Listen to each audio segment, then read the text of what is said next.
Dito po ako ngayon naglalakad-lakad para malibang-libang kasi ayoko po mag-stay sa bahay. Yan po. Okay naman po ang ngayong umaga na to. Wala naman pong ganong tao sa daan kasi regular naman po ang pasok ng iba. Ang school lang po at saka yung ibang gobyerno or kwan is naka-close. Ang school po online until ngayon. Tapos po, ang spring break po namin dapat 18 to 30. Binago po, pinaaga. Ginawang 9 to 22. Siguro po dahil na sa sitwasyon. Ayan po, okay naman po yung kwan ngayon. Nagabi po, bandang alas 9, nag-alert. 2 beses. Yung unang alert is warning.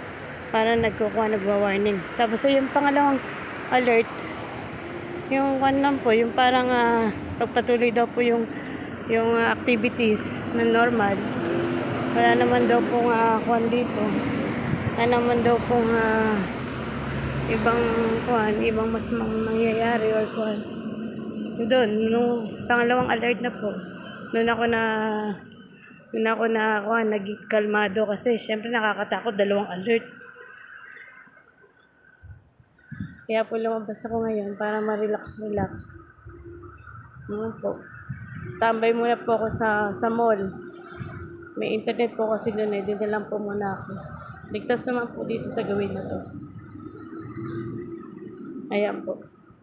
Kasi hindi po maganda kasi pag mumugmumug mo ka lang sa kwarto mag-isa, Diyos ko. Lalo ka matetension po doon. Ayan po.